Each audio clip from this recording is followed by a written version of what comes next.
Welcome back to Cross-Rutted. We just got back from a great weekend of Southwick racing. Well, I don't know if it was really great racing, but hey, racing on the weekends, we'll take it after a week off. But first, let me get to my co-host this week, starting off, Justin Reese. Welcome back, Justin. What's up, guys? We had a week off of racing and finally got back to some racing this weekend, so excited about that. Yes, sir, and a big one this weekend. And also joining me tonight, Zach Rowe. What's up, Zach? What's going on, guys? Another great weekend. A little tough one for me with the cactus, but we're all doing good. So Oh, dude, We, we need to insert that picture and put that a clip on Instagram. I think so, actually. We will get to you, Zach, in our developing stories, and we'll post the nice. clip so everyone can see how much fun writing is. Yeah. But all right, well, jumping right into it. Storylines. This one is, it kind of shocked the entire moto industry. Unfortunately, over the weekend, Mammoth, Aiden Zing, an up and coming amateur, crashed at Mammoth. It sounds like he just got ran over a couple times. Took a while for them to get to him. Really just tragic event. It just seems like this week the injuries have just gotten worse and worse. I mean, we know what happened to Jerry Robin. Him getting paralyzed in Supercross, and now we hear about Aiden Zing and it's scary when you see some of these top athletes at the highest level go down like this. And personally, I rode Mammoth. It's not a very dangerous track. There's no crazy peaky jumps or anything like that. It just gets tight and it gets there's a couple of blind corners, and that just sounds like he went down. But I mean, guys, I'll go to you. Justin will start off. I mean, we all ride. We all wear the protection. I think more so on the weekend warriors, but I just feel like for these elite kids, maybe the safety gear isn't worn as much as it can. But what do you think? Is the sport getting too dangerous? Can we make it any safer, or it's just motocross, and unfortunately these freak accidents happen, and there's really nothing we can do. Yeah, real bummer. Prayers out to him and his family. Real unfortunate event. Honestly, I mean, it kind of is just part of the sport. I mean, I think no matter what you try to do to push safety. These kids are just coming up and going faster and faster and faster. I mean, you compare 65 kids nowadays compared to 10 years ago, compared to 20 years ago. I mean, these kids are throwing full whips, hitting a full supercross track. It's kind of just the evolution of the sport. We all know the dangers when we throw our leg over a bike. You never know what's going to happen. And that's kind of the adrenaline rush that we kind of live off of, is that fear factor and that danger level and pushing it to that level. It's a bummer, but I mean, there's not, what else are we going to do for safety? The event that happened, it sounds like it was just a simple, kind of fell over in a corner and got ran over. I mean, Hmm. it's hard to put a safety on that. I mean, if you're coming around a corner, I mean, if a bike's hitting you, what are you supposed to do? You could wear all the safety gear you can. I mean, if you get hit a couple times, there's not much you can really do safety wise for that. Yeah, I mean, we obviously we don't know the details, where what it was, was it a spinal cord injury that ended up happening? He wasn't wearing a neck brace. Was he wearing, the chest and back protection? I know MXGP, that's a requirement. You have to wear the chest and back protection. I think it has to go underneath the jersey. So those are some things that maybe you can implement, but Zach, kind of jumping on Justin's point, maybe it's the bikes. Maybe the bikes have gotten so advanced that allow these kids to go those high speeds that maybe they're just not quite ready for and they lose that control. But what do you think? Do you think maybe these bikes are just getting so damn powerful these days? I agree with a lot of what you guys are saying. I agree with Justin, especially with the speed of today's moto is the fastest it's ever been. Especially with the technology, the new bikes, stuff like that. I mean, they're so fast, man. I mean, even those factory 250Fs ripping fast. The kids are going so fast on them. I don't want to get into like really what happened because I don't know obviously how he passed, why he passed, the reason Hmm. being for it. Um, you know, we can always throw out there, if he was wearing this, maybe it wouldn't have happened. Yeah. However, I do agree. I do like the style of MXGP where you have to wear chest and back protection. Maybe it needs to be implemented, especially with the technology advancing so much and the speeds of these guys going up so quick. That you have to wear chest back protection, maybe a neck brace across the Yeah. board. I know Yeah. it sounds like a lot of guys opt to go without it because they're not as comfortable riding with them on. But if you make it an across the board thing, I think it sucks to say everyone, oh yeah, you're pussifying the sport, this and that. But Hmm. I mean, you know what I mean? Like results are results with with wearing the protection. So if it's an across the board thing, I would wholeheartedly agree with it. I wouldn't have any digs on it or anything like that, especially with amateur guys. I mean, you know what I mean? If you're racing that high level amateur stuff, kind of should be there. So Yeah, I agree. I think maybe at the amateur level, MX Sports, whoever runs it, maybe they do it across all amateur sports. It's required to have the chest protector. I mean, we're in 2025, right? These chest protectors aren't these big bulky things that they used to be back in the day. Most Hmm. of these things are light as hell. You can barely feel them as they're underneath you. Same thing, like even the neck brace. That's always going to be a debate. Do they cause more or less harm? But same thing, like even these neck braces, a lot of it's a mobility, but I mean, there's a lot of these neck braces now that are super thin, completely redesigned that who knows? Maybe I mean we still see some guys out there still run them. I know, Michael Mosman comes to mind. He's the guy that runs the neck brace, and he wore it after he got a neck injury, I believe. Same thing with Kyle Peters. He started wearing it after he got hurt. So, right. but yeah, like you said, it's a dangerous sport. At the professional level, yeah, I mean, I think it's just kind of, hey, you guys are taking the risk, you're getting paid for it. But I do think at least at the amateur level, there should be some kind of minimal requirement. You have to wear this a chest protector has to be this rated. Your helmet has to be this type of rated, Mm-hmm. just to kind of keep, like you said, everyone safe, because it is strategy. It's a dangerous sport as it is. We all take it serious. That's why we wear this gear. But at the end of the day, still anything can happen. So I once again, oh, go ahead, Justin. I think there is something about a chest protector. I think at Loretta's they all have to wear one. I'm At not sure. Loretta's. I think I heard something. It may never went through, but I thought I heard them propose something that like they all have to wear like a chest protector or something like that um to race. But I'm not quite too sure. I'd have to look it up. But I think I heard something about that, which I think would be smart, especially like you were saying with the technology nowadays. Like these things are so thin, it's not even like you're wearing anything. And I wonder too if you implement like this kind of going a little off subject, but the same with the protective gear, with especially with amateur riding, right? We see all the closures of tracks. Tracks are getting so much harder to get insurance and stuff like that Hmm. for these guys to ride. If you have a set standard of hey, like show these insurance companies like the standard is you have to wear knee pads, knee braces, whatever, chest protector, Hmm. neck brace across the board. Like, would that be easier for you to get insurance? I mean, because it is you're taking more of a safety standpoint. Um, Well, it sounds like a lot of the insurance issues that I hear with these tracks, because a lot of this shit is happening in the pits. It's not even happening Hmm. on the track. That's why we're seeing this, nationwide ban on pit bikes. The only bikes you can have pedals on them, exactly. because that's what it sounds like. A lot of these incidents are happening in the pits. Parents aren't there, kids are getting hurt. Not so much as on the track, but even then, like I still agree with you, right? I mean, there should be a minimum requirement of, hey, this is what you guys should be wearing. I think most places they do. I mean, they don't really Like inspect it, pants, gloves, boots, helmet, Yeah, right? exactly. Yeah. So, but I do think, if Lorenz does do that, that'd be really cool. But I mean, AMA should just implement it across all amateur sports or any AMA event, period. Mm-hmm. It's required. You got to have this type of test. I've done a couple of AMA just like local events, and there's no requirements like that. So, but I do think that's something that they can do. As far as the bikes, I mean, it is what it is. I mean, you make these bikes go as fast as you twist that throttle. These things have great suspension to handle the speed that they're being rode on. It's just a matter of make sure that you're ready before you hop on those big bikes. Aiden Ziegler was the elite top of the class. I think this might have been his first year on the big bike, right? Because didn't he just get Yeah, done this racing is for yeah, KTM? so yeah, he won, I think it was either a super mini or a mini senior title at Loretta's. Yeah, last year, right? And yeah, and so he got this team green ride and he's literally been the top one of the top 250B riders. So yeah, it Yeah, is the first year.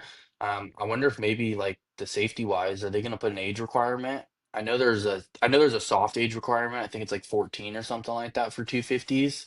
But do you think maybe they bump it up? I know Aiden was 16, so I mean maybe they bump it up to 16, but this still kind of doesn't solve this issue. yeah. But maybe it can keep some of these, younger kids from jumping up so soon. Let them develop, get a little bit bigger, get some more muscle, just Yep. get Talk stronger, about that. to control that bike. Talk about that. Then you got to change the age limit for pro, right? Because you can technically turn pro You at go pro at 16. 16. Which I Yeah. mean, you could put it at 18, and that's just gonna kind of let these guys develop a little bit better. So when they do come into the pros, they're not, one and dones, they're kind of a little bit better ready to go.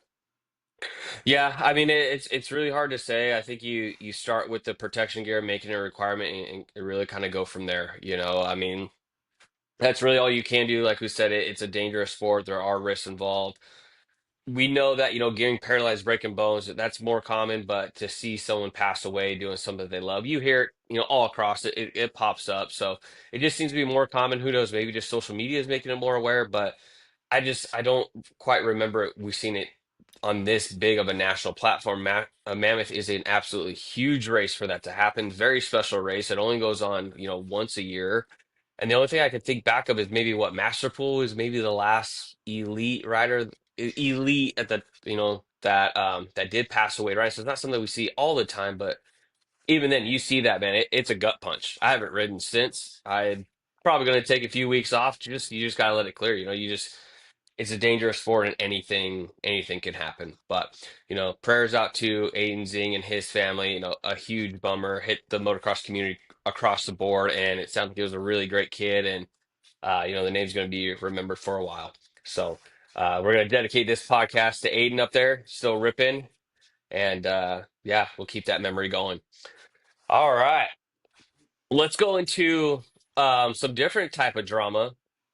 Boys, what I put in here is it seems like Deegan is maybe kind of done with the 250 class. I think on the podium, he's like, hey, I've beaten everyone there is to beat. What's the point of even talking trash at this point? So he started taking some digs up at Jet. It all started, I guess Jet did the little watch pose, making fun of Deegan.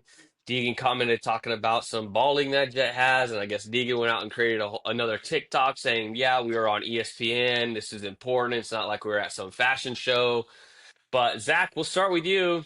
What do you think? Are you on board with this Deegan going after Jet already, not even in the class, or do you think, hey, dude, pump your brakes. Let's wait till you get up there first. I fucking dig it. I don't give a shit. I mean, it's fun to see. It's fun to watch, man. Yep. If you don't like it, you're fucking gay. My It's building up the hype. That's all. Yeah, It's it's building up just the hype. Everyone is honestly, chomping at the beat to see Deegan race a 450 already. They're like, yeah, just go. Like, that's the biggest thing is for him, he's just building more brand and more hmm guys. You know what I mean? It's just like UFC fighters, right? The guys that fucking talk shit all the time, everyone hates them, but everyone fucking tunes in to watch that fight just in case they Yep. get knocked out, right? So he's just building it. I fucking love it. I mean, I agree with Jet. His TikToks are fucking lame as fuck. You know what I mean? Gay, Yeah. gay as fuck. I love the fucking back and forth already, and he ain't even in the class yet. You know what I mean? So, Yeah. but it also kind of looks to me like Jets, you know, kind of the same way. Maybe a little worried. I beat Yeah. everyone in the Right. 450. Not necessarily worried, but he's like, I beat everyone in the 450s. I'm not He's worried on about his that radar. jab at Deegan coming up. You know what I mean? So it's Yeah, Jet's like, bring it on. Let's yeah, go. I'm ready. yeah. Yeah. And Justin, yeah, Justin, going to you. I mean, yeah, to Zach's point, I mean, Jets beat everyone in the 450 class already. Like, there's no one that's just going to come up and surprise them. And honestly, right now we're looking at this 250 class. Deegan is miles ahead. So everyone's thinking, like, hey, there's someone that's going to dethrone Jet.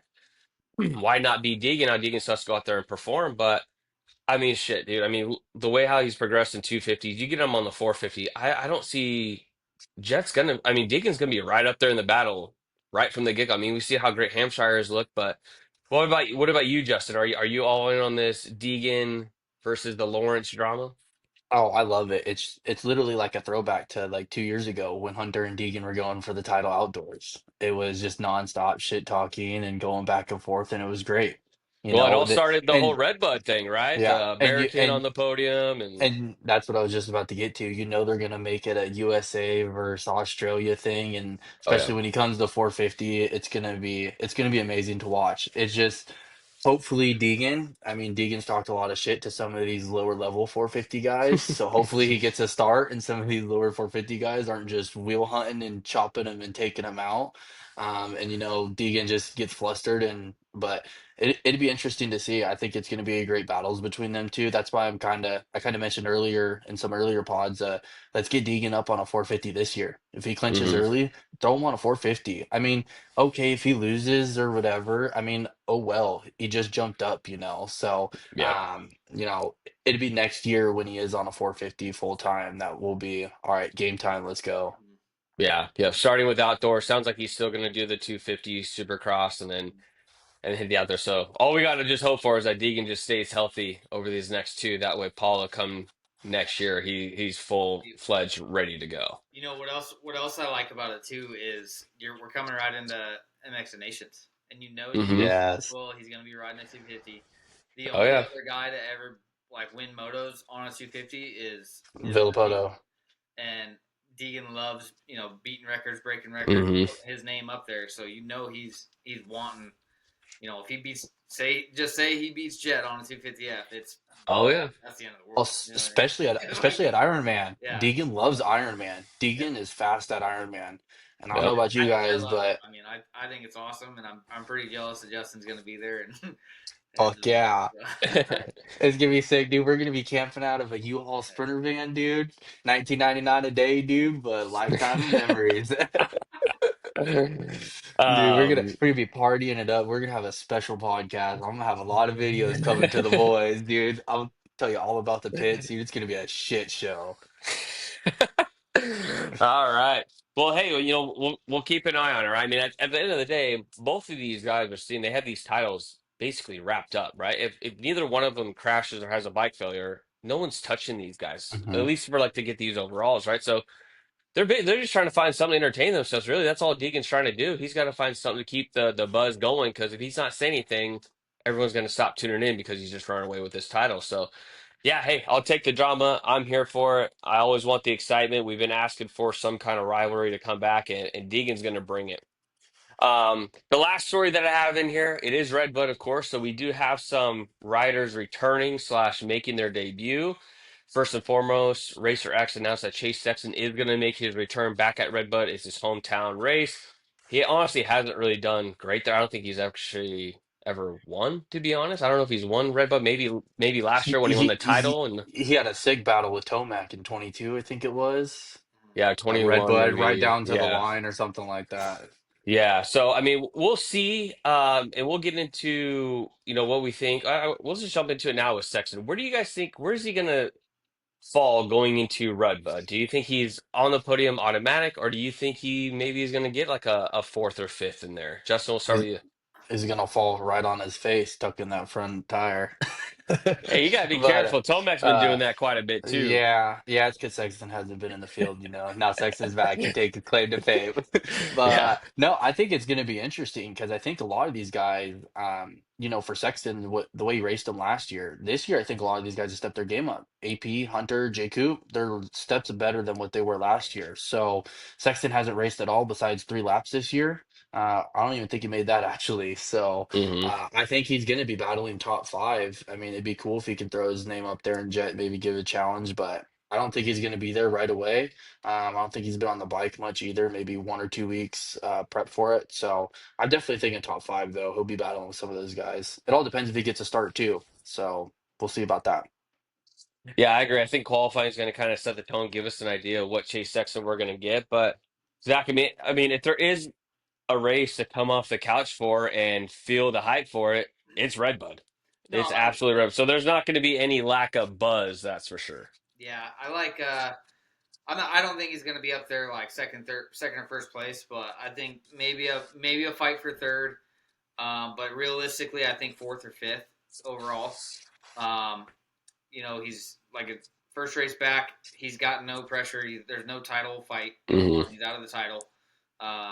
So I mean, it's just really, he's sounds like he's switching over to fucking Cowie. So he's really got no, pressure built up on him right now. So I see realistically fourth, maybe third. So He should Yeah, I just agree. jump on that Cali now, get some early testing done. I don't know. I want to stay far away from that yeah, Cali until Prado can make something happen on it.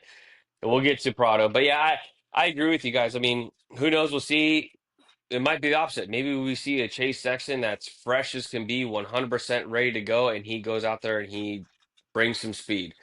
But yeah, I think it's more likely that to me it just feels like Sexton's a guy that kind of needs to get the pace going. But I mean, who knows? He won A1 last year. So I mean, we'll see. But the biggest thing is I'm just stoked to have him back, right? He's Yeah, another elite guy that he's going to be battling once he gets in the rhythm. He's going to be battling with Jet, Tomac, Hunter, Eli, and it's just going to make that top five, even more impressive. And then the last one making the debut, there's been some videos floating around. He was riding Southwick after, but Antonio Cairoli, he's going to be making the debut on the Ducati this weekend, Zach, and he was on Pulpit Mex. It sounds like they're just running basically just a stock bike with some suspension and a pipe on it. But yeah. yeah, Cairoli's going to make the return on the Ducati. Excited to see what he's going to have. But yeah, how do you feel about the Cairoli? He looks good, man. I mean, riding the bike, he looks good. The bike doesn't look like it's moving around all over the place, so it kind of looks like they got some settings going in. Granted, that is a sand track compared to from what I've been watching, it's a sand track compared to Hmm. what Redbud's going to be. But realistically, I don't see him, you know, with the lineup of guys. He's floating right around 10th to 12th, I think, especially with Okay. a stock bike. You know what I Mhm. mean? Like he's not going to be. Redbud's got some power hills and stuff like that. I think big jumps, so he's going to be. I would say realistically right around 10th to 12th place. Consistently, but not digging on him. But you got Yeah. factory bikes versus something you're still kind of debuting, testing, and a stock motor. You know what I mean? So Yeah, no, I mean, no dogging on Carl. I mean, he's coming back, right? He's raced a couple of MXGPs. I think he got sixth or seventh in one of those. But no, I agree with you. If he gets a top 10, I'll be shocked. yeah, I really want to see if he's how he stands with Prado.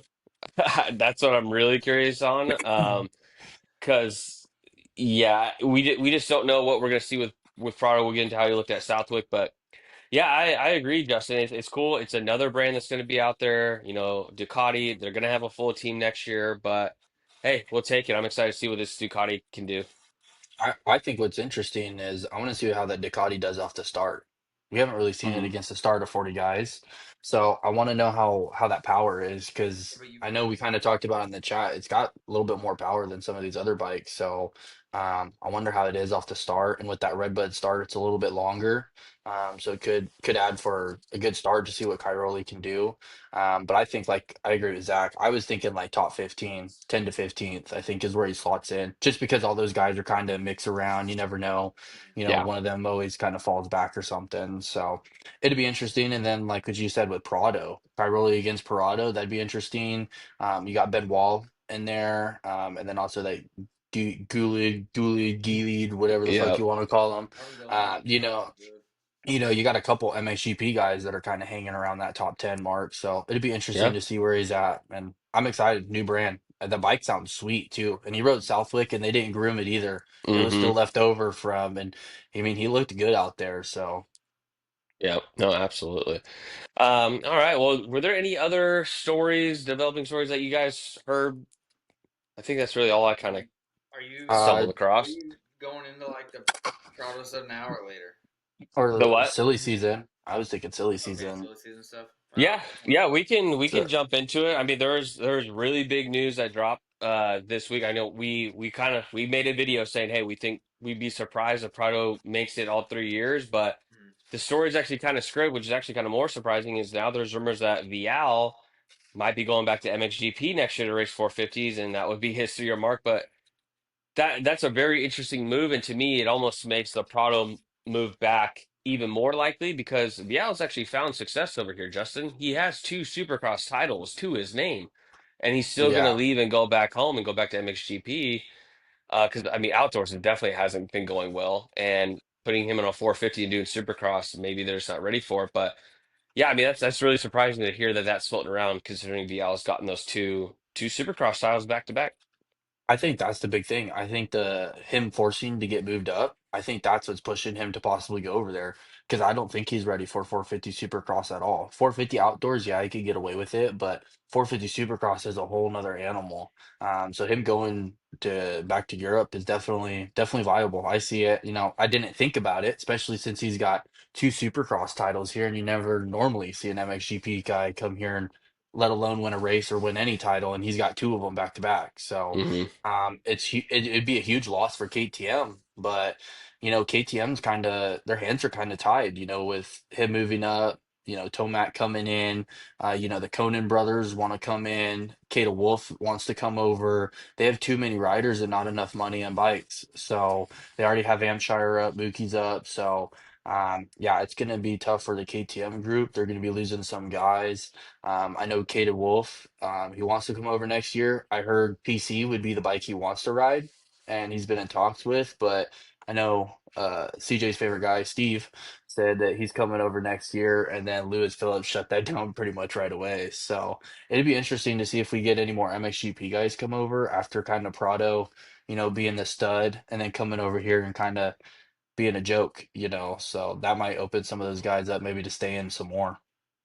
Yeah, and Zach, maybe Vial's kind of seeing the writing on the wall, right? He came over, he was in the 250 class, got his feet wet, found some success, but he's seeing Prado that honestly was probably Vial's mentor, someone he looked up to over at MXGP, crushing it.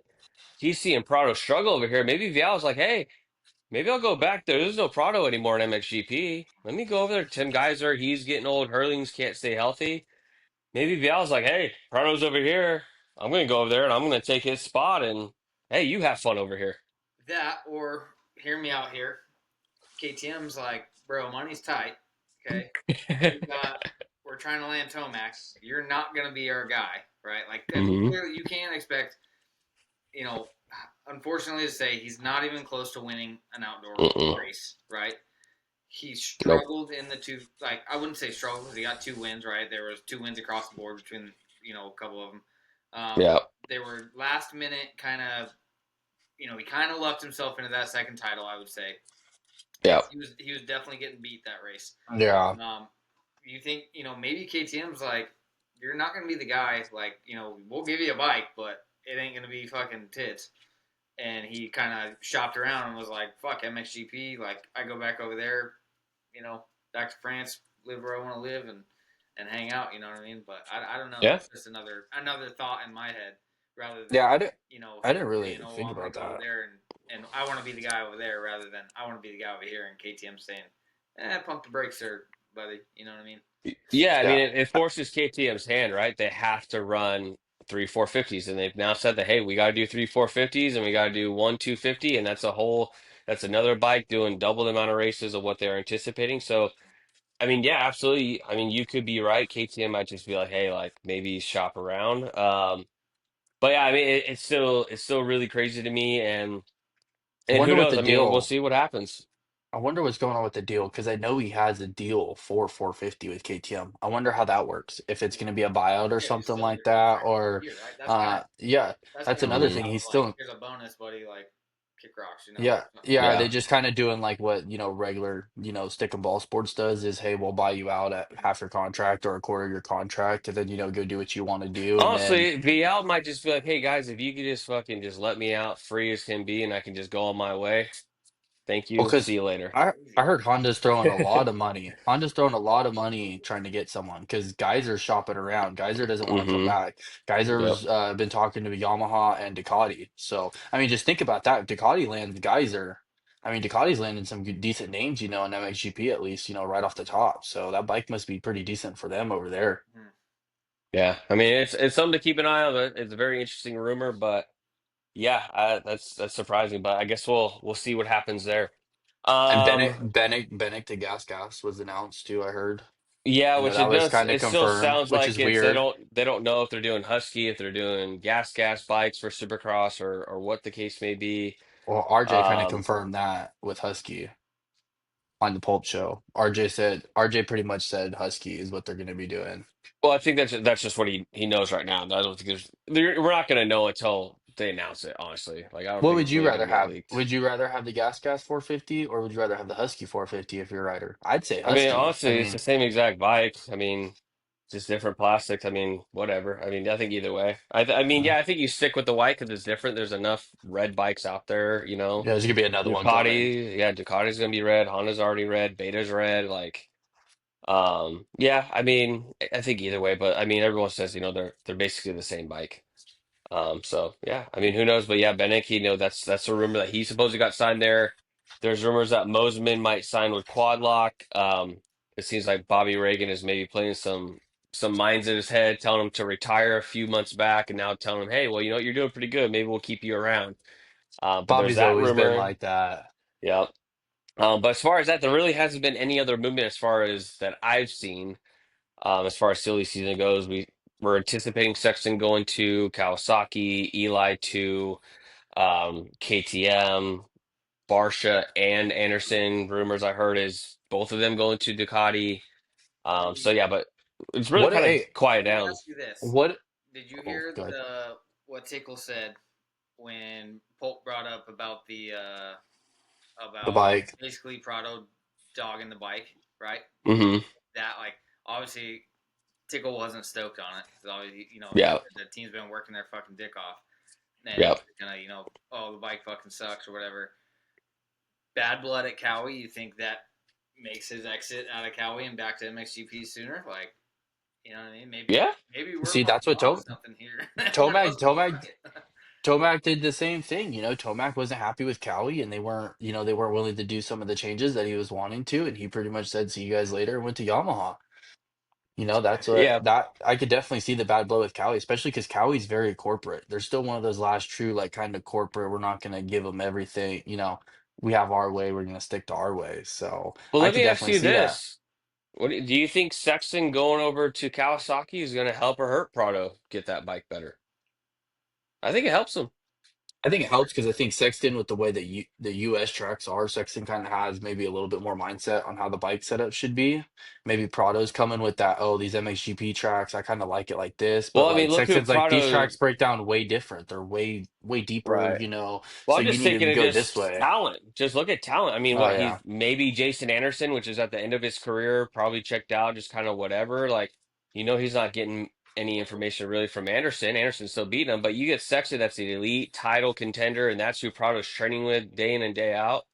They're gonna find some speed. They're gonna get that Well, bike up to par. I don't see that because what I see is Sexton going over there and neither one of them want to be a B guy, right? And from what I hear, obviously I'm no factory writer, but from what I hear, you have an A guy with that gets whatever the fuck as much as they need or want, and you Hmm. have your B guy that kind of gets the scraps. So Yeah. you two alpha types, right? Trying to be the top dog. Like I don't see him training Well, together being Sexton is and a top dog over there, no uh, matter what. and they're paying a lot He of has a money. he has a title. He's much better in Supercross. But yeah, no, I agree. I mean, Paro could very well get that secondhand treatment and Mhm. force his hand even more to say, you know what, peace out, this isn't working out, Yeah, and they're both leave. getting paid. They're getting paid a lot of money too. They threw a lot of money at Prado to get them, so they're going to Yeah, be paying both guys elite level money. So yeah, they're gonna be a little tight on money, possibly budget wise and stuff like that. yeah. You know what one writer we haven't really heard much? Anderson. I know Anderson said he hasn't really wanted to go to a B level team. He still wants to go to a factory team. What if maybe he goes with Star on maybe a less of a deal, less money? I'm just trying to think of anyone though Mm. that would go three bikes. Anyone that would go three bikes, because maybe I Craig think the doesn't race next issue. year, Tomac's not But there, we they have could go back Yeah, to two bikes. but the Craig that's paid by the 250 class anyways, and the reason why is Yeah. that the reason why they're not signing Tomac is because they're preparing for Deegan. Deegan. Yeah. Anyone that you Yeah. sign, you're gonna have to sign Jason to a 2-year contract. They want to Yeah. sign Deegan to a 5-year contract, which I bet Deegan's gonna probably have one of the biggest contracts now. But who knows? I guess Jet has a big one coming too.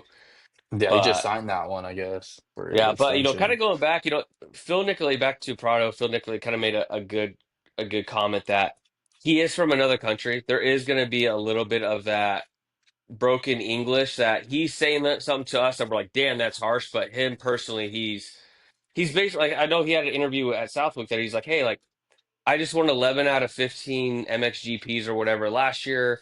I'm an insane sand rider. Like I should be able to win here, but I'm getting fifth."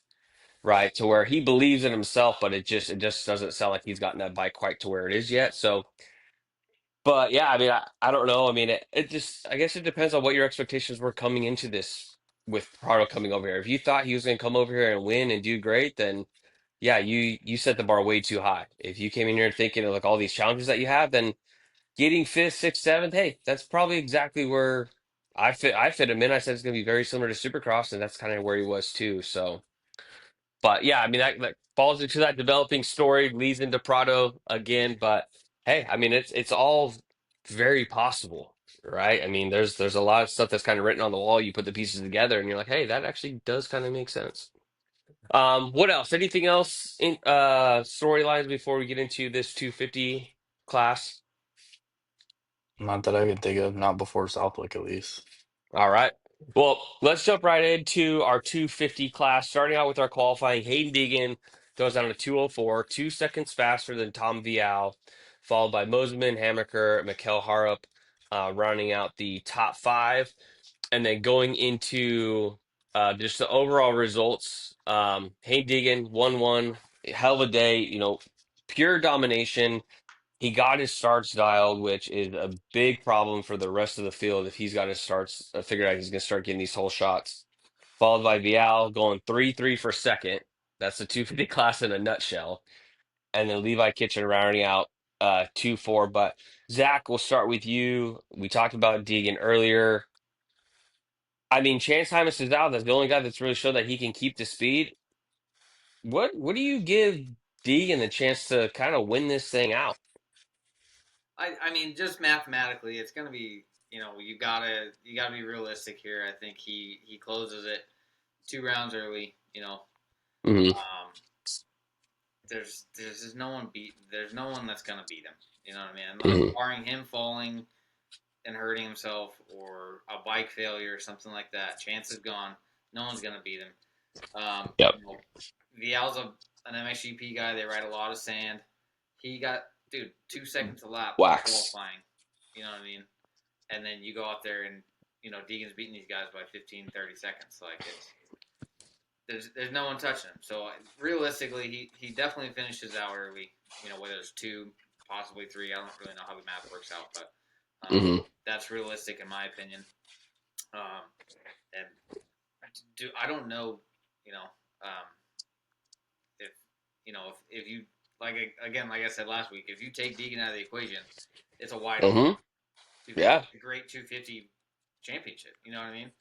Take Deegan out of the equation. Look at qualifying. Mosman and Vial are 0.2 of a second within each other, right? Yep. So it's Which to Even if you look at me, the points too, like you said, Zach, well, points. If you take Deegan out, Shimoda's up 21 points, but then third, fourth, and Vial, Kitchen, and Marchbanks are separated by 3 points.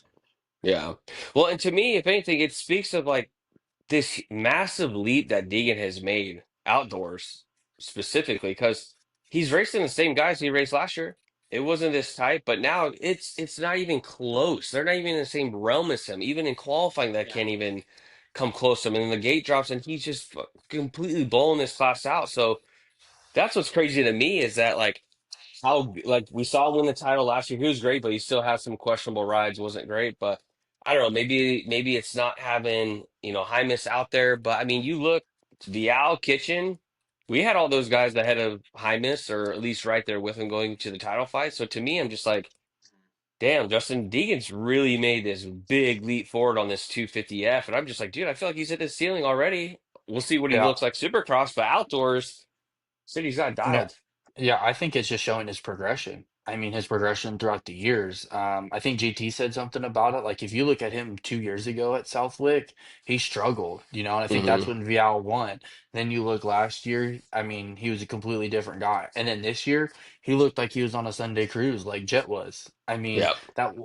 during qualifying and stuff, he's just wheeling in through one whole section and stuff like that, Hmm. just ripping. Like, it's like he literally just looks like he's having fun and not even racing. Like, Yep. he could probably get off of the bike and not even break a sweat with the way it looks like he's riding. I mean, some of the scrubs he's throwing down, I mean, he's just pushing it, but I mean, he's just in full control some of the times outdoors, and I think it's shown his progression. Like this time, by this time of this season, like last year, the year before, he would had 2 or 3 bad starts coming back from, 25th or something like that. Or Yep. he would have done something stupid and, wadded up and then, would have had to come back. He hasn't done that. He hasn't done Yep. that this year. When he lost, he got beat pretty much straight up by Hymus. It wasn't It wasn't, him clawing his way back. I know the bike started to go, but Yeah. that's also probably because he's pushing it so hard. You Which know how he is on that clutch, and Mosman had issues with his bike this yeah, weekend too. Here's yeah. like so.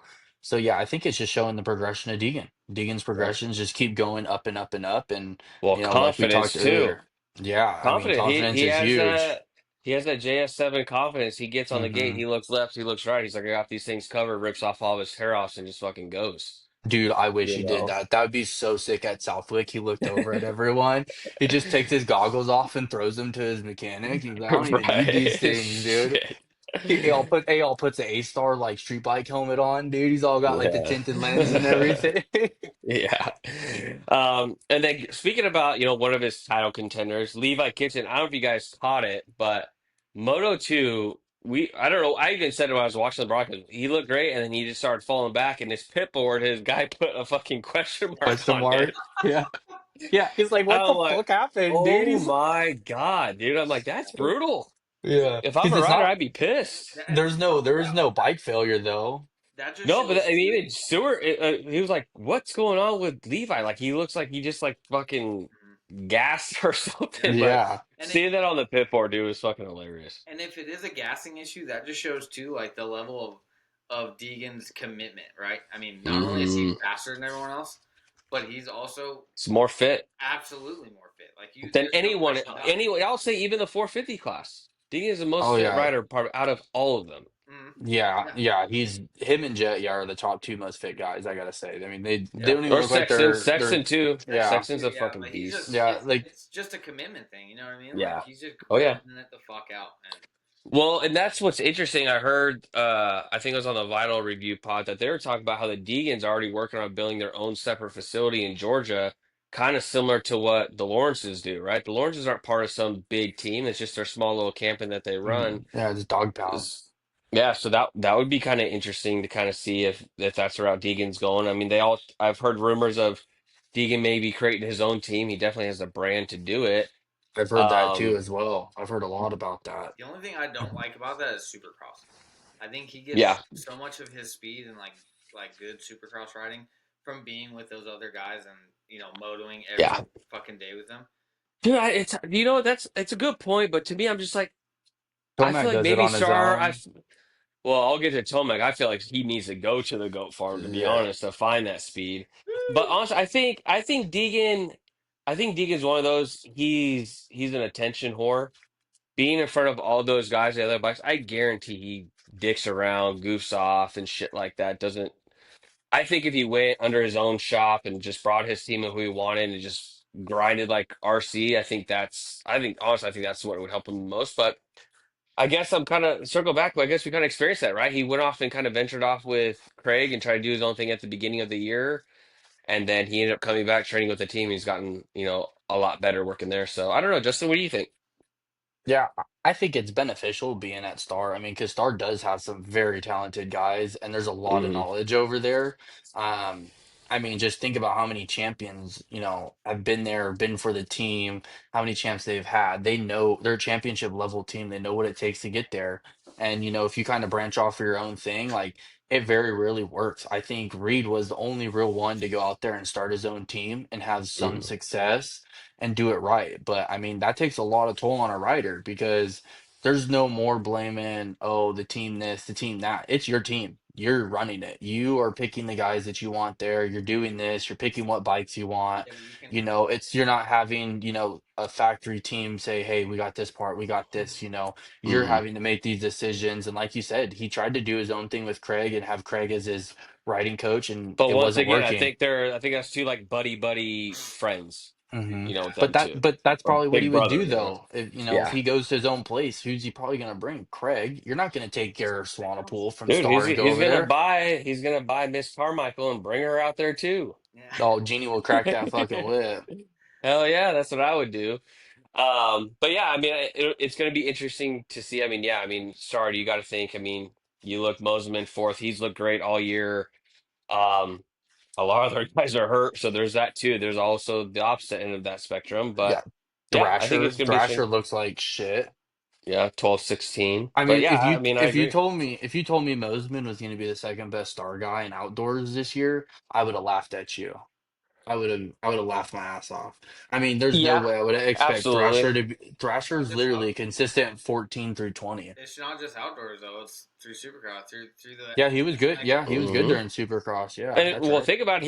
He's been a ghost. He just Yeah. fell off the face of the earth, and he just popped up. Hmm. Oh, hey, here's Mosman, and If yeah, he looks if great. Deegan's not riding for Star, Mosman's their number one guy. Hmm. Easily, yeah, he's been. And honestly, he honestly probably should have gotten second this weekend. Yeah, he had that But he motor had last the two he had the bike positions. failure. Yeah, and I think he crashed last lap maybe or something. But yeah, so I mean, he lost some position there. But yeah, I mean, he's been riding great. If you're Star, hell yeah, you sign him. I Yeah, would. yeah. Just Um, that Star would be interesting, fully healthy. They got so many yep, guys, Pierce yep, Brown, Anstey, but they got to stay healthy. yep. Well, Zach, what about you? 250 class. What do you got? What are your takes? What are your stories? What do you got for 250 class at Southwick? There's no story other than fucking Deegan just is the guy into it. Like Yeah, I don't know. He makes the class. It's like not that it's boring to watch because it's still I still love to fucking watch it, but it's like he's just gonna go out there and win. You know what I mean? yeah, Like it's everyone else is racing for second place. yep. No, I agree. And trust me, like I'm at the. I don't want to see a bike failure for Deegan. I want him to ride this thing out, keep bringing that hype because I just want the hype for the 450s keep building and building. I hope Deegan never loses again until he gets to a 450. Yeah. I want that hype to come through.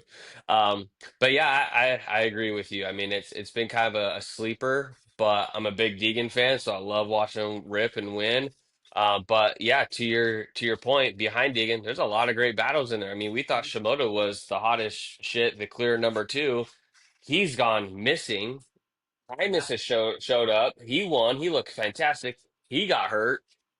Now, to be honest, Vial looked aggressive this weekend. He looked like Hmm. he was Well, ready to go. He it's sand crashed. though. It doesn't count. Yeah. Fucking Well, sand. no, Yeah. exactly. Well, yeah, exactly. So that's the point too. So kind of go like who is your guys' number two? Who's gonna Did get Shimo this second place title? did Shimoda crash in the first corner of the first race? Maybe, but at the same I time, think it, I it saw is him. what I it mean, is, right? but yeah, that's what I mean. Like, it feels like Shimoda is not getting starts. I mean, last few years Shimoda's gotten some decent starts, and that's when we see his speed. So, Shimoda is very that's much interesting. a fragment guy, right? Like Yeah, Hmm. bursts of speed, does end good, of the and then season. just fucking shits But the bed, and then yeah, bam, bursts of speed again. Like you know what I mean? Well, he yeah. does the end He of Supercross. He's had like two wins in his whole career. It happens in like the last three races or like a lot of his good things, and then the end of motocross. It seems he just comes out of Hey, he nowhere won and just starts A1. flashing. He won A1 this year, didn't he? Yeah, yeah, that was a shocker to everyone. And But yeah, then no, I agree. Shimoda, he's always hot and cold. When he's hot, he's red hot, and then when he's cold, he gets really cold. And he the biggest thing with him, he just loses that consistency. Yeah. Mhm, He has a bad first moto, and then he comes back. I mean, he looked great. I think it was second moto. He looked great charging through the pack. Mm-hmm. mhm, But yeah, you just can't do that. But yeah, I mean, look at the points. You kind of touched on it. So Shimoda's at 186, Vial's at 165. That's still a pretty good gap. I mean, think 21. about I think Vial's gotten a DNF. I think Kitchen had one. Um, but yeah, I mean, it's a gap. But honestly, if I'm Shimoda, I'm not very comfortable. I think I still got to go out there and get some seconds and beat these guys because we've seen it. I mean, what did Joe go this weekend? We talked about 10-2. how yeah, we've talked about how this 250 class is so all over the place. You go 10-2 again, I mean, you're gonna lose that 21 points here pretty quickly. And I think he does. And I think I'll be honest. I think that Vial kind of consistencies his way into second place for the championship, which Yeah. is crazy again because if you think about the rumors of him leaving, like without Deegan, he wins the championship, right? If he does, Mhm, Hmm. go into second place right there, right? I mean, two Right. Supercross championships. You know, he was the number two guy in motocross. Like, Well, and there's rumors like you think Vial like put him on a J Coupe program. Let him go ride select 450 races on a Supercross, but come 250, Deegan's out. Let's go win this 250 title. So that's always an option too. But to me, that's still an ugly look. A two-time champ, and you're gonna hold them back from going out there and racing Supercross. But if it I keeps him think. healthy, but I mean, that's always an option too. He can race 250 next year if you want. Mhm. So speaking And yeah, he of, probably does win the title. To be honest, well, honestly, he probably does still win the title because Vial will be there every single race, and mm-hmm. They'll just put Well, them together. speaking of what Zach just said, like if Deegan wasn't there, Vial's winning everything. I mean, I just pulled up his results besides his rookie year. I mean, he won the title last year. He was second in points last year outdoors, second in SMX, and then he won this year Supercross, and he's sitting third right now in 250 Hmm. outdoors. Like he could almost have, a perfect 4 for 4 if Deegan wasn't racing. But that's the thing. I think that even just puts Perspective on the Deegan. more stock into him going back to overseas because he knows I'm not going to get away from Deegan. He's whooped my ass in Yeah. 250 since I got here, and now I'm going to have to go follow him in 450 where I'm seeing Well, my Jet and mentor Prado absolutely struggle, and he doesn't even have freaking Deegan up there now. So it could be. I mean, say what you want, but I mean, Vial might be running scared back to MXGP. That's the only thing that if you're running back there, you're running scared. You came here to US, it didn't cut out. You're going back home where it's easy and you uh, race but 20 guys on the weekend. money also talks. Let's see how much Honda's throwing at him that way too. If it's only a 2 year deal, Honda's throwing him a Yeah, but I fucking mean, shit ton of these guys money. make More But money in money. MXGPs than he does over here. Yeah, Is exactly. that Because they don't do 15? Supercross over there. Like How he's many not getting a rounds are over Supercross there too? bonus that he's getting here. Huh? How many rounds are in MXGP? Is it 18? 18 and I rounds. think it's like 20 or something. Or is it a But lot more? I think they start in like the end of January and they But don't end till like But think about this, like November. HRC, they got to cover the cost for the Supercross wins and bonuses, right? They got to cover the cost for the SMX that he's going to do well in, right? Like that salary's got to be significantly higher to Hmm. outweigh the perks that are here in the States That's and what the I'm racing saying. that they Yeah. have. I don't see him making more money there than he does here. But Yeah, so if he does move, to me, I just think it's just a white flag. Hey, I gave it my best shot. You guys are too good. I'm going to go back over here across the pond. But Yeah, we're gonna yeah, well. or once Prado does it, we're gonna have all these Facebook people again saying, "You guys are just doing clickbait for views and shit." Yeah. Shut your ass up. But yeah, I'm with you. I'd probably go with Vial even over Kitchen because Kitchen he's just been weird. Honestly, he's always been weird, but he wasn't always. Yeah, I was gonna say he's that. just been extra weird this year. He just like I don't. It's like he's regressing too. Like he doesn't have that speed. And Marchbanks is kind of I don't know. Maybe it's just the starts, but Marchbanks I just feel like he hasn't really kind of shown that speed. Maybe just the sand track we'll see at Redbud, but I mean, like you touched on it, Marchbanks. Levi Kitchen and Vial are all up, 3 points. 2 or 3 points each Yeah. other for third. So you got those three guys chomping at the bit, and Shimoda's sitting up there, and I mean he's got three guys coming for him. Hmm. So I this is what we're gonna watch, dude. This 4-man gauntlet, whatever we want to call it, but I'm gonna be watching these four. I'm gonna see how this is gonna dice up and see who gets to second and third Yeah. place yeah, because I think it's Deegan's gonna already be wrapped this good. thing up.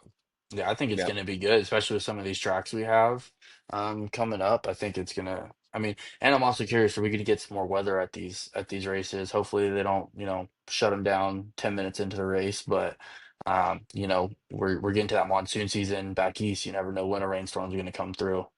Yeah, that's true. And hey, we all know what can happen in DNS outdoors. Hmm. It's a combination that happens all too often. One last thing before we finish out the 250s, I did want to get a shout out. Parker Ross, obviously we Yeah. have Billy Laninovich, partner with him, over there. Now he's on the Bar Jeez. X Yamaha. Jesus, yeah. But I mean, shit, 12th overall, Southwick. He looked great in Supercross. That team doesn't do outdoors. He got this ride with Bar X. I mean, a 12th overall for Parker Ross, that's pretty damn impressive. Dude, give him a star bike. Kick, For kick, real. kick, kick Thrasher out. Put Parker on that star bike. I mean those BRX bikes are beefy and barky, but for him to really only be on the team for what 3 weeks before the season, or 2 weeks before Hmm. the season even started, and he's coming out here literally he's beating half the factory guys, and each week too. It's not like this wasn't just a 1 week. Oh, he got a top 15. He's been pretty consistent pretty much all year Yeah. running that pace and level. I mean, he's beating Thrasher, I think, every single week. I, Yeah, I mean, I don't know so that based off of this, go Oh, ahead. no. Good. I don't So, know per se. I'd say a star bike, but like it'd be. I think it'd be cool to see him on like Club. a club team. You know what I mean? Because hmm the bike's a little better than the Bar X bike, and the program's better than Bar X's program, right? And you hmm think about Hmm. he beats what's his name, Jet Reynolds, week in week out. I think 10 out of 10 Yeah. times. I to me it's crazy to see something like in my eyes. I look at all this stuff. I'm like, fuck, dude. I'd much rather see him there than Jet Reynolds or something like that. So that's just my opinion. But I don't know about a star bike per se, but definitely something like a Club X or Yeah, his consistency is the problem. I mean, Yeah, I 14th just Fox, 14th Hangtown, but then 39th Thunder Valley, 38th High Point, and then a 12th at Southwick. So see. I'm almost wondering if those are bike Supercross is issues, though. very this similar to. Who knows? And maybe I mean he is riding a Yamaha, so we do know that those things tend to struggle outdoors. Fuck you. But yeah, so I just want to give him a shout out to that. I think that's cool. Great ride. Excited to see what he can do here. Because I mean, I'm pretty sure he's from California. He's not a sand specialist, so to see him go out there and put in a solid lap, solid race was really cool to see. And he's sitting what 18th overall, motocross, 20th overall in super motocross. So it looks like he's going to qualify straight into that too. So yeah, shout out to Parker Ross, and hopefully he can keep it going. But yeah, Where really impressive ride. where do you think that goes for? Do you think it's gonna push him to ride the Honda, or does he ride the Yamaha? Is he under contract to ride a Honda if he is SMX, if he qualifies? Or I'm curious almost how that works, or if it was just end of the deal right there once he got onto Bar X. Yeah, I don't think so. Honestly, it sounds like maybe it's just gonna be his choice. I mean, Mm-hmm. if he does good enough and Barx keeps him, and I mean, I feel like Barx is a better team than Mm-hmm. was it not MCR. It was It's SLR. SLR Honda. yeah, SLR. Yeah, so honestly, I think Barx is the better team. I mean, because SLR I just think off road more You than got more anything. Mm-hmm. punting and stuff like that in the Bar X too. Yeah, Exactly. So if I I think think I'm him, I think you take that Barx ride and yeah, you take full advantage of it. Because who else yeah. rides for him? Bar. I mean, you have Dylan Schwartz. Enzo Lopez. Okay. So yeah, so him. Enzo Oh, was. across the sea. Okay. Yeah. Let's see. Yeah, Okay. you got Derek Drake's riding for Yeah. him. Anthony Okay. Bourdon. I don't think Bourdon's raced though. This, yeah, Bourdon hasn't No. raced since Glendale.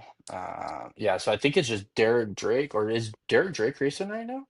Yeah, he did. So, but he's 450. on a 450. So, Yeah. yeah, you got Derek Drake, and I think it's only two other guys. So, Yep. yeah, All see, right. Well, that's a futures kid. anything else 250s stories that takes that we want to go, or are we ready to move on to the 450 class?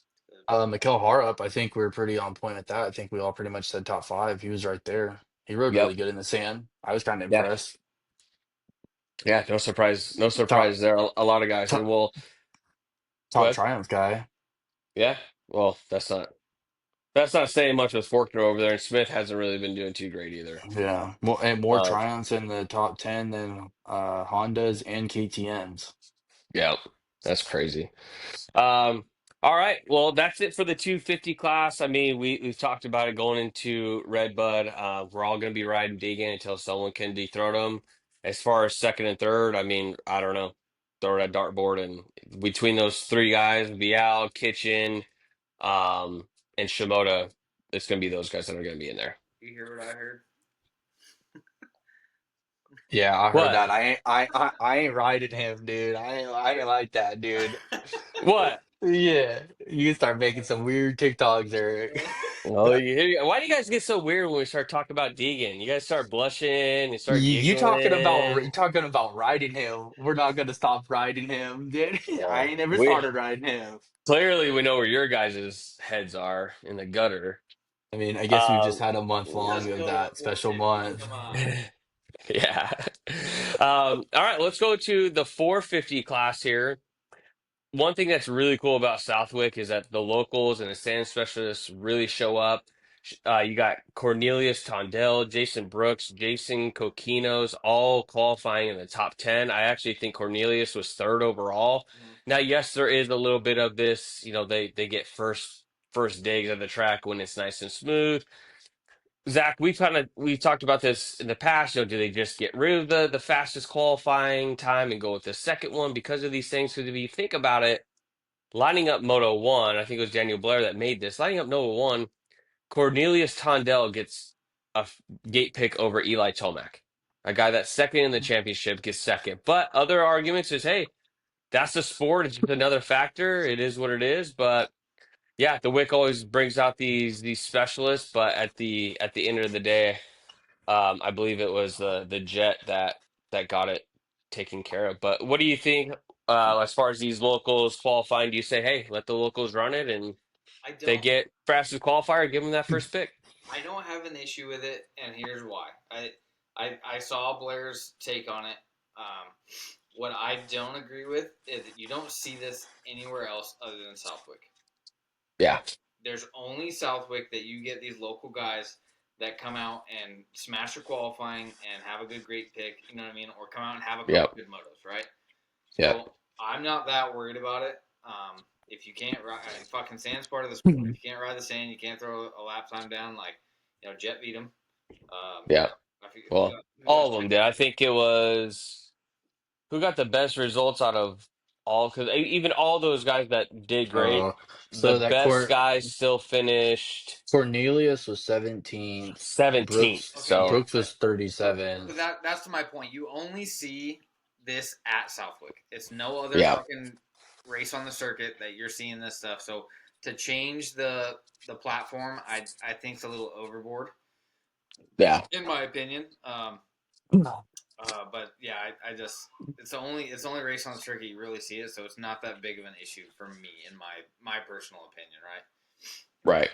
So do you Yeah. think, so speaking of Eric asking that question about changing up the qualifying, do you think they should do like an MXGP format to where they do a qualifying race on Saturday? No, no. I And then, because mean, they used to do that. We used to have qualifying races Yeah, but for yeah, but outdoors you and look then at a go, track like Southwick, three out of the four motos were first turn pileups, and like yeah.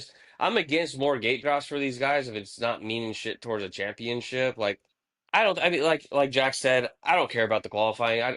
Look at Justin Cooper. He's qualified fastest 3 out of 5 rounds, and he can't do shit once yeah, the gate and drops. and not only that, but like to throw in a good qualifying lap, right? You have a good fast lap. You're kind of in that spot. Like you say you qualify fucking 28th, right? You're right around that 28th to fucking 35th spot. Like it's not, Hmm. you know what I mean?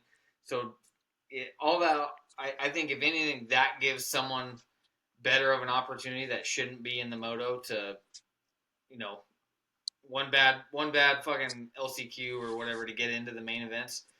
Then you're out and some Joe blows in and Yep. fucking, it's his only race of the series. Who knows? He fucks up the whole championship for a battle or something like that. You know what I mean? Yeah, absolutely. So Yeah, it could.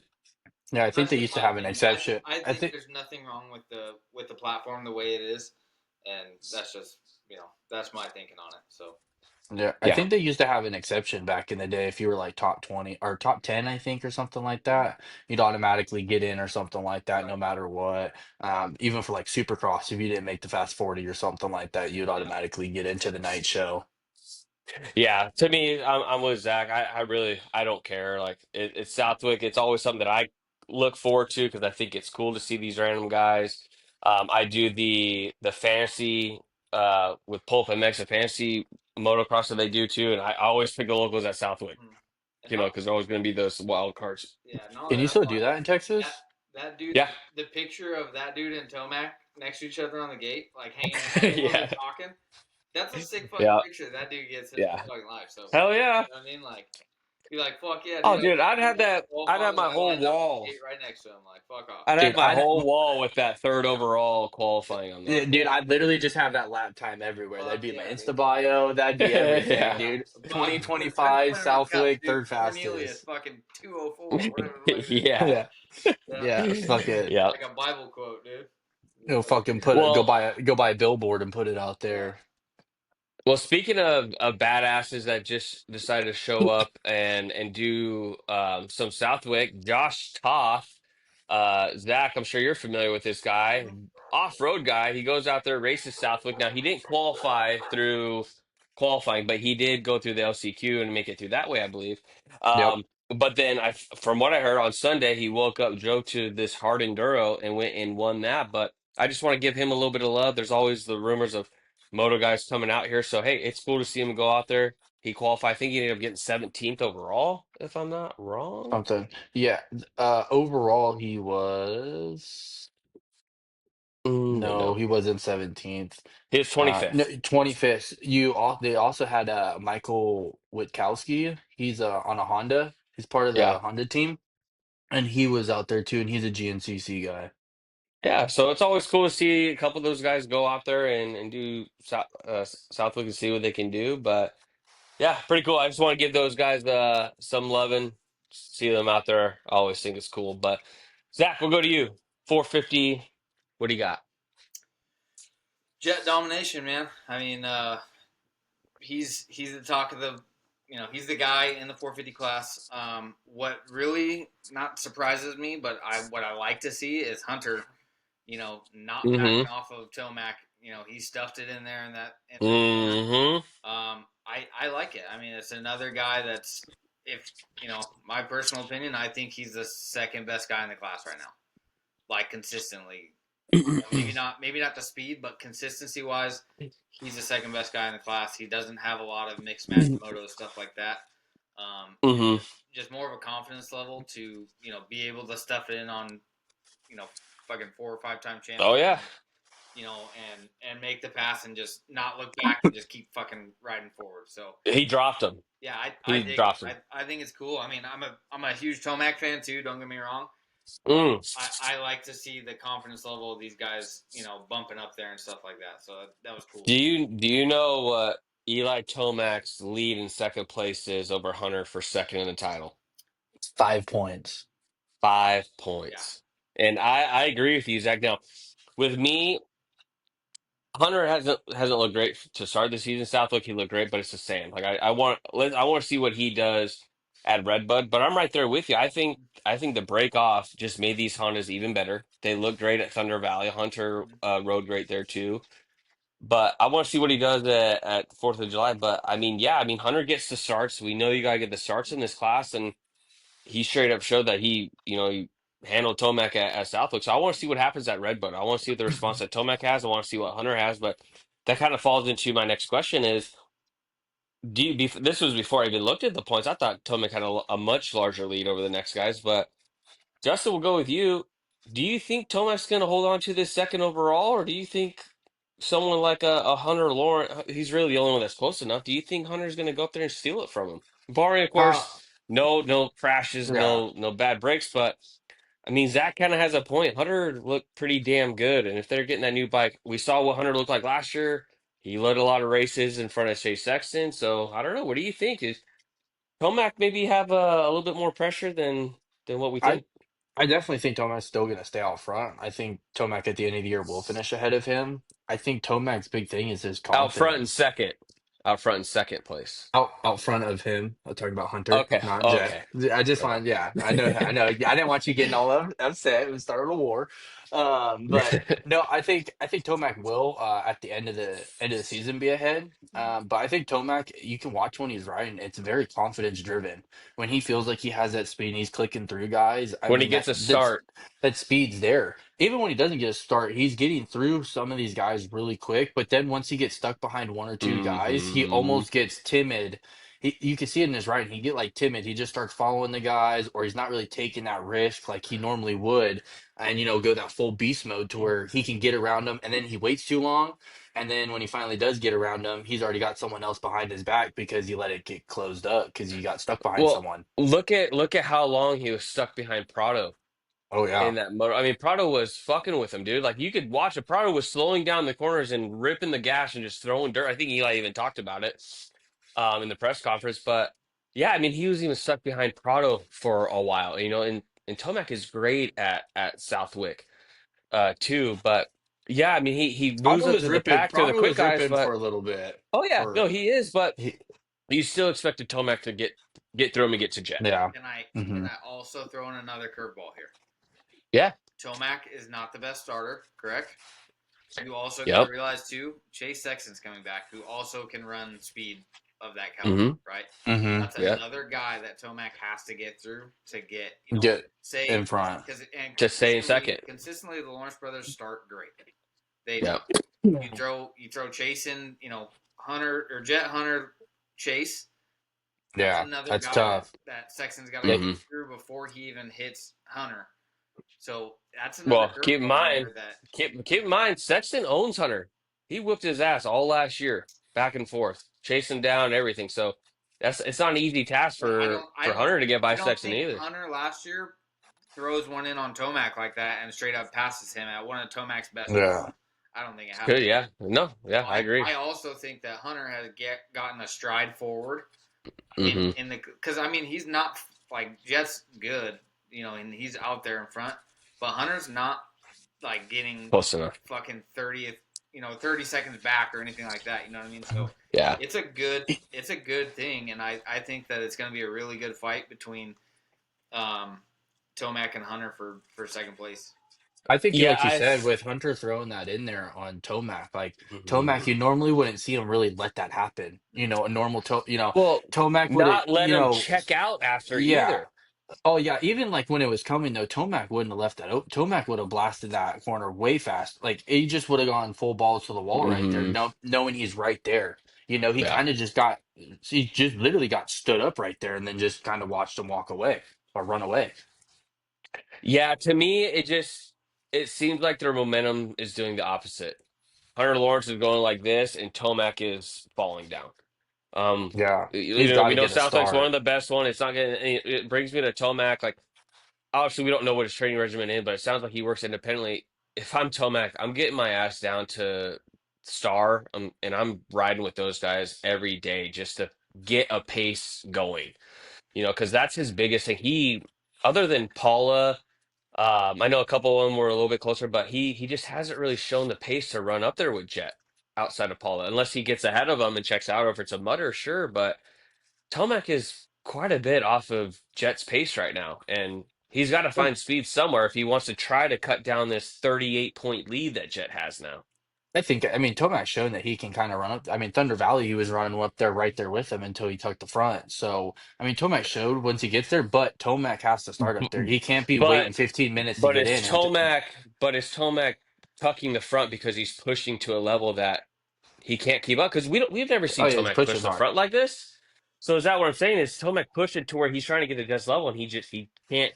I mean, no one has shown to chase Jet down, right? If Jet gets a lead, we talked about it. What he's got a 70% leads the first lap, and then he's got a 90% win outdoors too. So if you're not getting ahead of him either, you're definitely not going to chase him down. So it's just like to me, he's fighting two different battles. He's fighting his starts, but then he's also fighting that speed to try to Confidence. chase down Jet. And Yeah, and also the to confidence. Justin's point, you see it here at Thunder Valley One Moto. You see it here at Mm, Paula One Moto. You know, it's not a consistent deal, and you know, bringing us back to that 5 point gap, it's one bad moto for Tomac, which is more likely to happen to him than yeah, Hunter. Hunter. and I agree. you know now Hunter's up three That's points. crazy to say. And Justin, you agreed. More Yeah, I likely mean, for Eli to have one of those weirdo rides, the seventh, eighth, and ninth, than Hunter. It's because he's CJ's still the riding. only guy to beat. He's still the only guy to beat Jet this year, though. That's all I gotta say. Only guy with Moto wins, so ain't no perfect season on Tomac's watch. Yeah, but he might still damn near win every overall Every overall at the Hey, same and time. still win. It still go perfect. that ain't every moto. That's That ain't under 24, yeah. ain't Whatever 22 and you 0.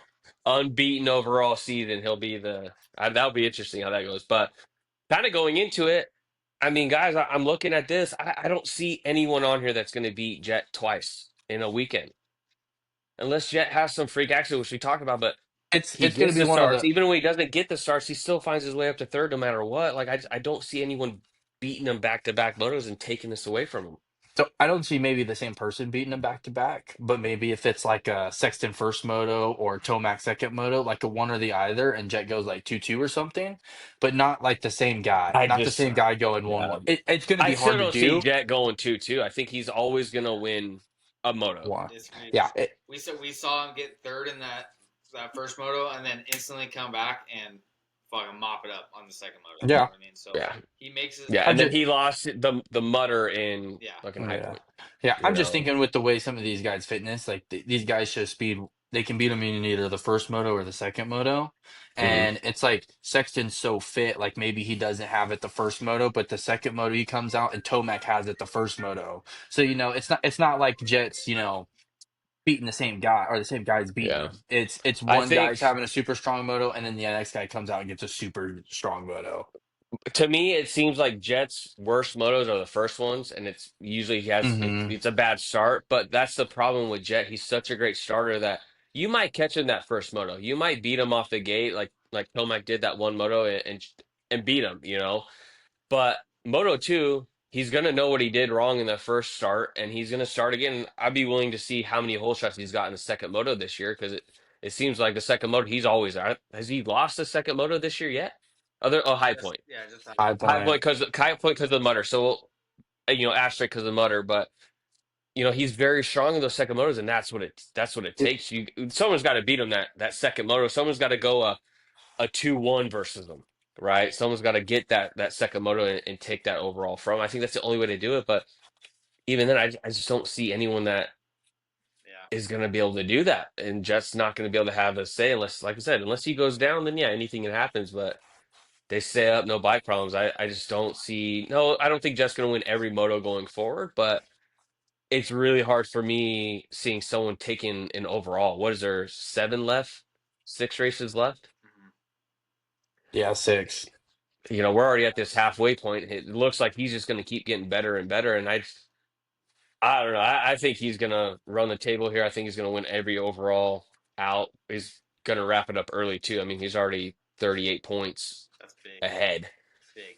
Um, But yeah, I mean that's crazy. But yeah, Hunter looks great. And Zach, I honestly I think I would agree with you. The momentum's riding Hunter. If I was going to put money on it, I think Hunter's going to take this second place overall from Tomac when it comes to the end of the year. Yeah, yeah, I agree too, and it's not like it's unfortunate, I guess, because obviously you want to see Tomac like still fucking bang it out at the end of his career and stuff. But I mean, just realistically speaking, I just think that Hunter's gonna be the more consistent guy throughout the rest of the season, especially. Well, look at all the factors too, right? Like Hunter's a lot younger. Outdoors is brutal. There's going to be some hot days. Tomac's getting old. Like it's going to take a toll. They're long seasons, right? And like you said, Hunter starts better than Tomac, Do you and think? Do you that's a think? Do lot of it. you think RJ squeaks a second out this year and gets a podium No, overall? No, not he's overall. so far No. back. I think Yeah, he's so far back. It's I like was just that's what looking you look. at You other see, like he got people. a fourth. He got a fourth in that second moto. But dude, if you look, Hunter was what? Hunter was 10, 15 seconds ahead of Tomac in third. So that Oh yeah, means it was RJ it was was a 40 gap. seconds back. Like Mhm. that's what's like it's great by RJ, but if you and that's kind of like what I think Prado's problem is it's great he got like fifth in some of these, but dude, he's like a minute behind the pace. That's the problem. If you're getting fifth and you're 5 seconds back, hey, but when you're that far back, that's what the real problem is. And kind of my question with Tomac is continuing at this rate, if unless Tomac catches spark and starts wrapping up motos and splitting them with Jet, do you think he lines up for outdoors next year? Or do you think he signs Supercross only? Well, okay, but I depends think I on think no when matter what deal he signs, I KTM think no matter signs what deal him he for a moto. signs, yeah. Yeah, I think it's got to be at least. I think it's a 2-year deal. If he signed, I think he signed a 2-year Yeah, deal. If anything, the second year is an option for motocross, and but at least the first year that's he's what it racing sounds like he outdoors. wants is like a multi-year deal because he wants to keep Hmm. riding and racing, right? Yeah. But well, that Now, was before but that's yeah, before he's raised Jet for 6 rounds now and are you 5 more to sitting go. If here Jet like, continues to whip his butt, is he like right? shit? Maybe I should retire. Yeah, dude, like fucking Like roll he's out just and gonna get better next year. How much better am I gonna get to chase this guy down I on a mean, new bike KTM? I well, don't know. to me at that point it becomes an ego versus money deal, right? Like, Yeah. do you Hmm. save your ego and just fucking roll off into the sunset, or do you secure Pull that a that Roxon, fucking do a couple Roxon. million Only race dollars in your pocket? Supercross. You know You what I mean? know, Like, yeah. No, do you I want the agree, but money? Do you want your ego? You know what I mean? So yeah. But that's what I think. I think this season was going to be a real tell as far as what Tomac was going to. Obviously, he hasn't signed a new deal with anyone, so he very well could come back like, "Hey guys, like I just got my butt kicked outdoors all summer. I don't want to do that anymore. Let me get in Supercross. Let me focus on Super." He looked great in Supercross. We can all agree there. He looked phenomenal. Just let Dude, him race Supercross. could you imagine if Tomac decided to retire and KTM loses VIALLE to Honda and KTM just sitting there with AP and they're like, who else are we gonna sign? Like, does Anderson go there? Maybe. Maybe it could. There's a lot of what ifs there though. Yeah, I don't. I know, but like just imagine now that like because it's a possibility, like you said. What if Tomac's just like I'm done, but I doubt Yeah. it. But what if he No, I does? think Tomac 100% will come back for Supercross. I think he feels he left something on the table there, which I agree. He looked great. I just don't see him wanting to stick out through outdoors again. Like I said, at this rate, if he starts winning motos again, then great. But if he's going out there getting thirds and seconds and fourths and fifths, and he's 30 seconds back, I think he's just gonna be like, "Fuck, I'm just gonna do Supercross." But hey, we'll see. Why doesn't What else? What else you guys got 450s? Why doesn't Webb do that then? Yeah. So here's Well, another SMX. factor, SMX right? is the Yeah. big deal now. Well, and Him, not only J Coop, and that, AP are battling for the Webb top has spot. zero expectations outdoors. Zero. No one is expecting him to win. No one's expecting him to even podium. Yeah, but Like why go the through Webb the has it perfectly. why go through the fucking hell though? You still get a SMX race points check. Yeah, that's the only because he's thing. gonna well that, but not only that, He's but not he's gonna win an also SMX he's gonna be the championship. SMX. He might. Tomac's gonna be quite a ways back if So you look at it. right now, Webb is sitting 33 points ahead of J Coop. He's 52 ahead of AP. Sexton's down 135. Which that's just the ranking that goes into it. But But it's I still would look that's a more but look at it look at though. the That's 3 seating. point. Yeah, right now if That's everything what it is, yeah. finished, Webb's got 5 points, or he's got 25. It's just like a main event. So he's three Yeah. over JQ, five over AP.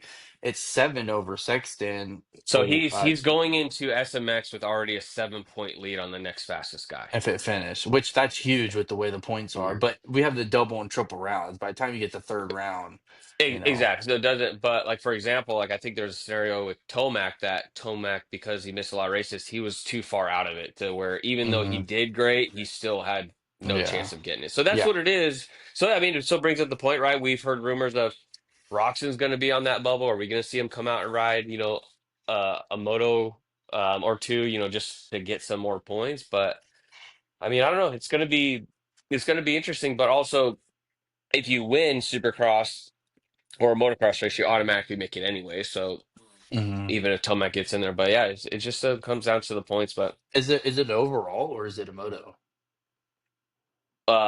what's that?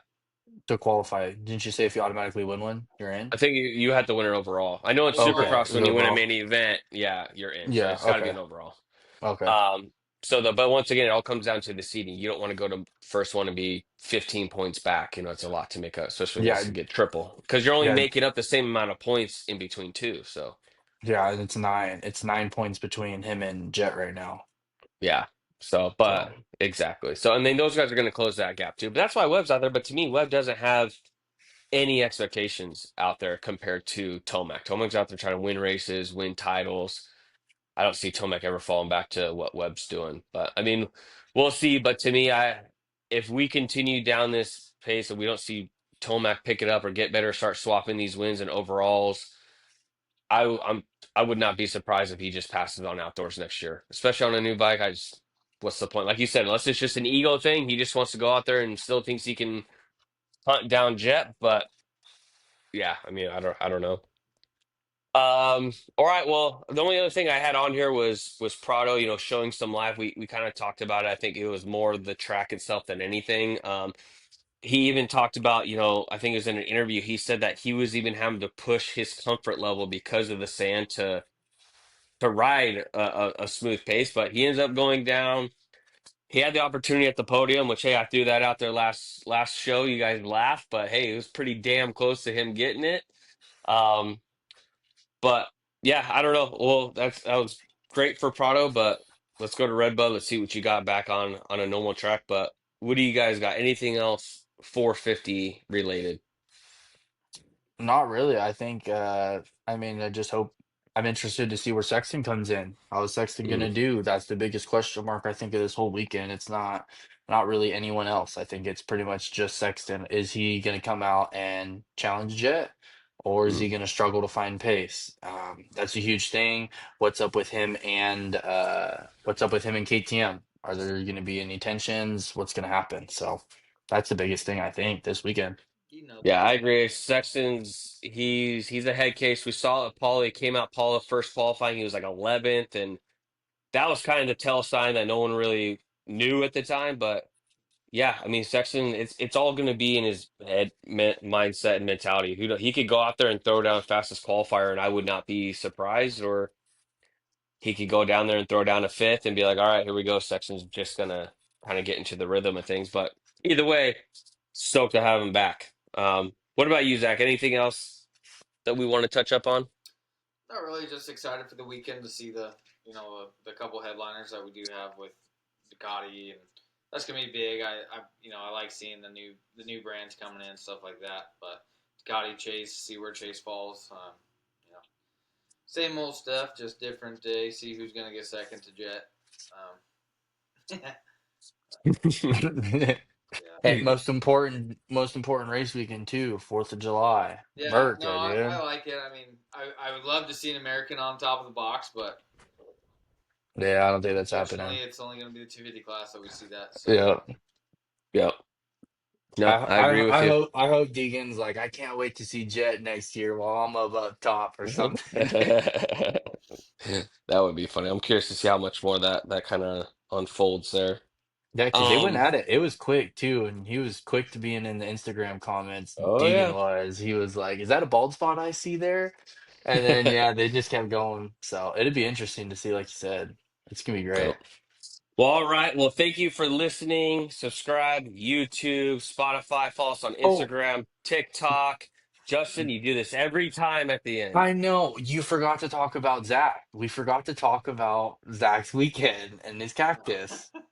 Oh yeah, so that is actually a good point. So we'll post the That's video of the clip. important.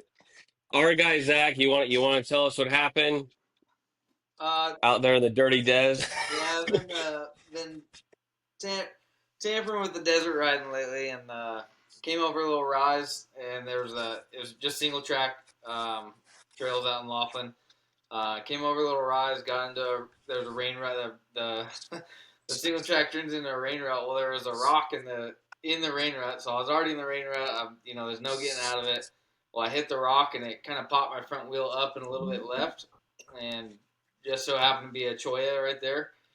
And my front wheel stuck the choya, and then I flew off the bike and into two more choyas. So um, that wasn't very fun. Probably not initially. The pain wasn't the worst pain I've ever felt, but I mean, I had close to, I think they said close to 1,000 needles. They Holy pulled. shit. So That's God, so dude. crazy. How'd they do it? Did they just take duct tape and just rip them all off tweezers, bro. one at a time? Well, Oh my dude, I had God, my gear. I Tweezy. had to cut I cut my jersey off, Dang. and like pulled what I did, what was stuck to the jersey, pulled all that out, and then Yeah. just tweezered the rest of it. And then once I got like most of the big shit out, they put like glue on my skin and let it dry, and then Mm, pulled the glue off to get like the little babies and stuff like that. But it's about three yeah. hours of them plucking choya picks out of my skin, so you can see my arm's nice and bruised up. Oh Oh yeah. yeah. Damn. There's that. The Jesus. leg, Oh whoa, whoa. Dang. Damn. good and bruised and prickled up. So, yeah, stay out of the desert if you don't like cactus. I'll tell you that.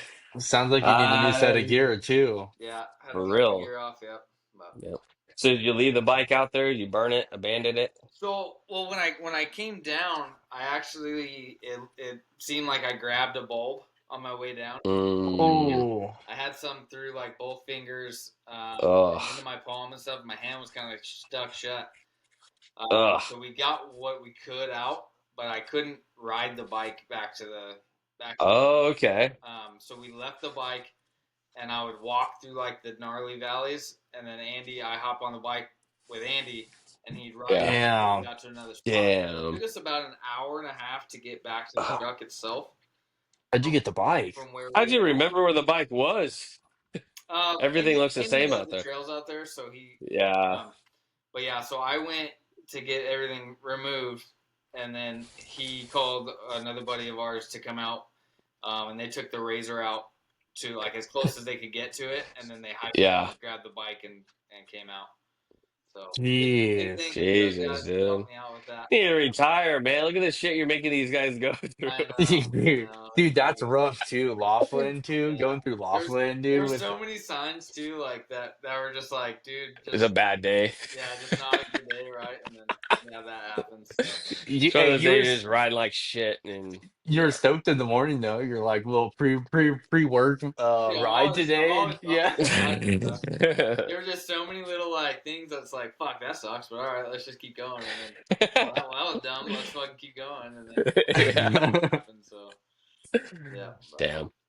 Well, hey, yeah, Oh, we'll post a video up there. Pretty funny story. Wild to see that many, but over 1,000. That's crazy. Well, mm. Justin, is there anything else that you need to do no, before we wrap it I up? had to get that one in, dude. That's a major one we didn't get. We got to hear the story. All right. Well, thanks for listening. YouTube, Spotify, Twitter, TikTok, Instagram. We're on all of it. Thank you for listening. Give us a follow, share it to your friends. We will be back next week. We might even have some 4th of July apparel on. Who knows? We'll see how the boys are feeling. But we got Red Bud this weekend, 3-day weekend. Enjoy your holiday weekend. Be safe out there. But we'll talk to you next week. See you later.